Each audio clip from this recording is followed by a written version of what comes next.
Well, Jeff, now that this team has a few games under their belt, how do you assess this team's identity, and what are the consistent traits you're seeing emerge? Well, I think the number one thing that I'm seeing is that guys want to learn how to play winning hockey. They don't want to just score points. They don't want to just produce offense. They want to produce offense while checking, and ultimately that's what all the best teams do. They check for their offense, and that's kind of what we've talked about from the very beginning. Is let's have a bunch of winning habits. Let's grow those winning habits. And the thing that I'm most impressed with is how hard our guys work and how much they're accepting coaching. They want ultimately to get to that top of the mountain, and they understand and are buying into the fact that to get there, this is the work we have to put in ultimately to get to that spot. What are some early indicators you and your coaching staff are using to measure progress aside from the record? Yeah, in the record, that's going to ebb and flow. That's reality. But from a process standpoint, we just see guys doing a much better job of everything from how hard we back check, how automatic it's become, how we defend in our own end, how we do that and then transition to offense, stopping on puck, stick on puck, all the little things that we talk about. We just have consistently seen that in a kind of a growth process with our players. And the other piece of it for me is whenever we have talked, whatever it is structurally or whatnot, we've gone out and applied it. And so that means, again, guys are paying attention, they're buying in, and I think they're getting better at it. This team has allowed a lot of odd man rushes. What's key to minimizing some of those breakdowns moving forward? Yeah, and that's part of the kind of the learning process. Okay. There's probably multiple things to that. That's, as I talked about earlier, getting better and making sure our reloads are automatic. It's managing the puck, which was more the issue last night. And then it's also things like, our defensemen knowing when to go down, when not to go down. So you kind of, it's one of those things, you get better at one area and you still got to get better at the other area. But I think over time we'll make progress in that.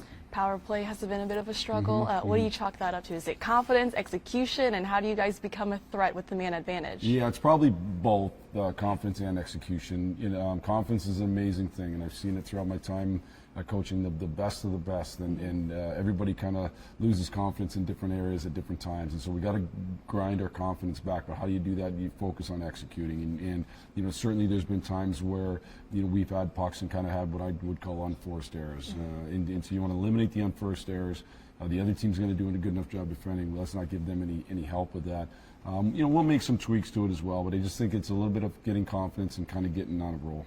Connor Bedard has said how, this team wants to win now. As a coach, what does that do to the messaging, and how do you keep this group focused but also managing realistic expectations? Yeah, I think, listen, I don't want to put any ceiling on our teams, and we'll see what the ceiling is. Let's grow the process, and so that's been the biggest thing to me, and I believe they want to win now, and to do that you have to go out and do the right things, and so that's why I think I've reminded them of that on a consistent basis, that if you want to win now, we have to do these things, but I think that's part of the reason why they've been so accepted to coaching, is because they do want to win. They don't want to go through losing. They've gone through losing. I understand what that feels like. I've lived it myself before.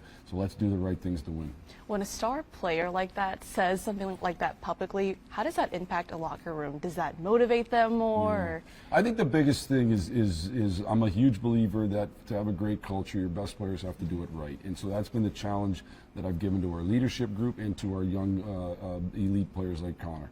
Let's make sure we're doing it right on a consistent basis. It's one thing to talk about wanting to win, but let's do the things that it takes to win on a consistent basis. And I think he's done a really good job of leading by example. And if he does that, other people follow suit. And it's just something we'll continue to work with him and all our players on, is making sure we're doing it the right way. What do you enjoy most about the process of building something, especially with this group of guys? Yeah, I think that just intrinsic value of watching people get better and watching your team grow. It's such a cool feeling to watch guys get better, and and I'm seeing it again.